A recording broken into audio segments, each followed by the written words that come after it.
ଆମେ ଯୋଉ ଢେଙ୍କାନାଳ ଜିଲ୍ଲାର ଓବି ବିଶ୍ୱନାଥପୁର ଅଛି ତାର 8th କ୍ଲାସ୍ ପାଇଁ ଆକ୍ଚୁଆଲି ଆମେ ଦେଖିବା କଣ କହିଲ ମେରିଟ୍ ଲିଷ୍ଟ। ଓକେ, এটা ହଉଛି ଆମ ପାଖରେ ଅନଲାଇନରେ ପଢୁଥିବା ପିଲାମାନଙ୍କର ରେଜଲ୍ଟ। ଆକ୍ଚୁଆଲି ପିଲାମାନେ ଯୋଉମାନେ ଜଏନ୍ କଲେ ନିଶ୍ଚିତ ଭଲ ରେଜଲ୍ଟ କରିବ।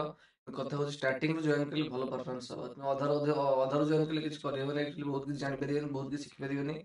ଠିକ ଅଛି, ଷ୍ଟାର୍ଟିଂରୁ ଜଏନ୍ କରିବ, ବଢିଆ ପରଫରମାନ୍ସ ହବ। ଓକେ, ବେଶୀ କିଛି ମୁଁ କହିବାକୁ ଚାହୁଁନି, କ୍ଲାସ୍ କଲେ ଜାଣିପାରିବ କେମିତି କଣ ପଢା ହଉଛି, ଡାଉଟ୍ କେମିତି ଲାଇଭ୍ କ୍ଲିୟର ହଉଛି।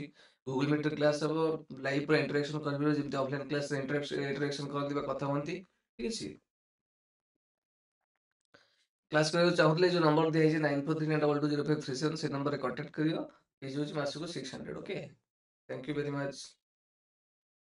ଏଇ ଯୋଉ ପିଲାମାନେ ୟେଲୋ ଲାଇନରେ ଯୋଉ ମାର୍କିଂ କରୁଛି ତାଙ୍କର ୟୁଆର ରେ 5ଟା ଭ୍ୟାକେନ୍ସି ଅଛି, ଏସି ରେ 3ଟା ଭ୍ୟାକେନ୍ସି ଅଛି। ତ ଏଇ ଯୋଉ ପ୍ରଥମେ 5ଟା ପିଲା ରହିଲେ ପିଲା ଶ୍ରୀମାନ ମିଶ୍ର, ଶୁଭଲକ୍ଷ୍ମୀ, ପ୍ରକୃତ ଜେଟ୍, ଏଇ 5ଟାଙ୍କର ହେଇଯିବ ଏସି ରେ, ଏଇ 2ଟାଙ୍କର ହେଇଯିବ। ଇଏ ଗୋଟେ, ଇଏ 2ଟା, ଆଉ ଇଏ ଗୋଟେ, ଇଏ 3ଟା ଏସି ରେ ହେଇଯିବ। ଠିକ ଅଛି, ସେ ଆକ୍ଚୁଆଲି ସିଲେକ୍ସନ ହେଇଯିବ। ଏଇଟା ହଉଛି ମୋ ବିଶ୍ୱନାଥପୁରରେ ଏତିକି ପିଲା ଆପ୍ଲାଏ କରିଥିଲେ। କେତେ ପିଲା ତମର ହେଲା 34 ପିଲା ଆପ୍ଲାଏ କରିଥିଲେ। ଠିକ ଅଛି, ଆଉ ଯଦି କୋଉଠି ରହିଯାଇଥିବ ମୁଁ କହିପାରିବିନି। ସେ ଗୋଟେ ବ୍ଲକରେ ଏତିକି ବାହାରିଲା, ଆଉ ଏତିକି ହିଁ ଆପ୍ଲାଏ କରିଥିବେ ଆକ୍ଚୁଆଲି। ତ ଆକ୍ଚୁଆଲି ଯୋଉମାନଙ୍କର ୟେଲୋରେ ମାର୍କିଂ ହେଇଛି ସେମାନଙ୍କର ସିଲେକ୍ସନ ନିଶ୍ଚିତ ହେଇଯିବ।